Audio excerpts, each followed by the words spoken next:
Now let's take a look at these panel groups docked on the right-hand side of your screen. If you want to follow along with me in this movie, you might want to go up to the Window menu, go to Workspace Layout, and choose Designer to make sure you get the default layout for all of these panels.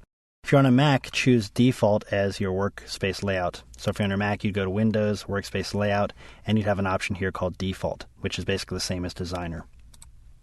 Okay, so what are we looking at over here? Well, in Dreamweaver, all of these tabbed areas in here are called panels. This is a panel, this is a panel, that's a panel, this is a panel, this is a panel. Each panel serves a different purpose, and you'll bring them up as you need them. Now, to keep things organized, the panels are collected into what are called panel groups. Each of these bars, CSS, application, tag, all of the bars that have these little triangles next to them are referred to as panel group. Each one is an individual panel group. And you can see their contents by twirling the triangle either up or down if you want to see them, and up if you don't want to see the contents of that panel group. So let me twirl a couple of these closed. So you can see if I have the Files panel group open, I have access to the Files, Assets, and Snippets panels. And I can access each one here by clicking its tab. And the same goes for all the other panel groups. So if I was in the Tag Inspector, I could go to Behaviors, or I could go to Attributes. If I'm in CSS, I can go to CSS Styles or Layers, and so on. Some of these panels you'll be using a whole lot, and some of them you'll probably hardly ever use. Now, one thing you can do on the Windows side of things with your panel groups, see this little skinny button right here? If I click on that, all of my panels shove off to the side of my screen, which is great if you need more room to work on your page. You might prefer to work like this and then just click that button again to bring all your panels back when you need them. Now, you can also drag this button to the left or to the right to give yourself more room or less room for your panels. It works the same for the Properties panel down here. It has a tiny little button here as well. I can click that to make it disappear, click it again to make it reappear, or drag it up or down. But again, you'll probably want to keep your Properties Inspector open at all times. If you prefer to have more space to work with your document, you might want to learn the keyboard command for showing and hiding the panels, which is F4. F4 shows and hides your panels, just like so. But panels also include the Properties panel and the Insert bar at the top there, so that gets rid of everything. So you'll most likely need, after you press F4, to press Control F3 to bring back your Properties Inspector, and Control F2 to bring back your Insert bar if you'd like your layout to be like this. Or if you want everything to come back, just press F4 a couple times till everything comes back like so. And it's the same keyboard commands on the Mac, F4 to show and hide the panels, Command F3 to show and hide the Properties panel, and Command F2 to show and hide the Insert bar. You just don't have these little skinny buttons on the Mac because Dreamweaver on the Mac doesn't appear in one large window.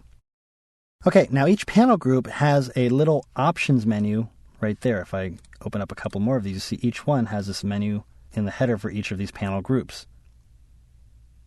And these menus contain a couple of menu items for things that you can do within that panel group. And this option menu is a little bit different for each group. For instance, in the Files group here, with snippets selected, I have things like New Snippet, New Folder, Rename, Delete, so on and so on. If I switch over to Files, I've got things like File, Edit, Servers, things like that. Or if I'm up here in the Tag Inspector, I see different options here as well. So again, depending on what tag you have selected and which panel you click in, you'll see different options in here. And we'll mention some of these options as we go along. Another nice thing about panel groups is that you can sort of tear them out of this area over here on the right to make each group into its own floating panel. The trick here is to make sure that you grab this sort of gripper area here to the left of the group's name. You see these little, what looks like a bunch of indentations to the left. When I see this cursor appear, I can just drag out, and now I have a floating panel group. And this really helps you customize your workspace.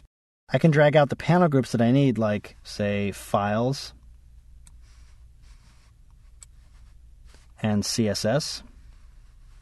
Let's move it right down there. Oops. Let's pop that open. And then I can just close the ones that I don't need.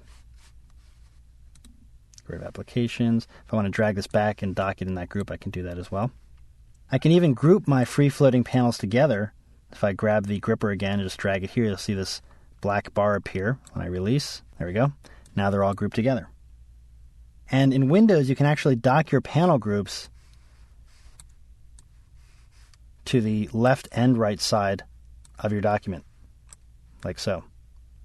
And some people actually prefer to work like this with the document window in the middle and to have the different panel groups to the left and the right. I wouldn't recommend it on a screen resolution like the one I'm looking at here, but if you have a large enough screen, you might find this pretty convenient. And again, this is something that you can only do on the Windows side. You can't do this on the Mac. Now, another reason you might drag a group out on its own, let me go to applications here, is simply get access to the close button so you can just get rid of it. Rather than just collapsing it or shoving it off to the side of the screen, you can just drag it out and then close it. You can always bring it back from the window menu later. Oh, you can also close a panel group too by just clicking its option menu and choose Close Panel Group. Okay, now I'm going to bring everything back to my default designer workspace. Now you might be wondering whether you can drag the panels themselves, not just the groups, out of their groups and collect them into a customized group. Well, a couple of versions of Dreamweaver back, you could do that, but it's a little more involved these days. So let's say I'm in the Assets panel here. Notice I can't just click the Assets tab and drag it out. In fact, I get this message that says to remove this item, choose Group Assets With from the context menu, which is this menu right up here. So with Assets selected here, I'm going to choose from this menu, Group Assets With New Panel Group. Notice that creates a new panel group for the Assets panel there. Now if I want to group another panel with this one, I have to go to that panel. Let's say I go to the CSS tab here. And from the context menu here, I can choose Group the CSS Styles panel with any one of these, including my new Assets panel. Notice that they're now grouped together. And of course, I can just put it right back and dock it again if I want to. But notice now when I dock it, they're still grouped together. So that's a bit on customizing your panels and panel groups. Now, if you're just starting out with Dreamweaver, don't worry about customizing your groups right away. Wait until you've spent a good amount of time with the program to see which panels you use the most often. And then if it makes sense to you, go ahead and group those panels together as you see fit.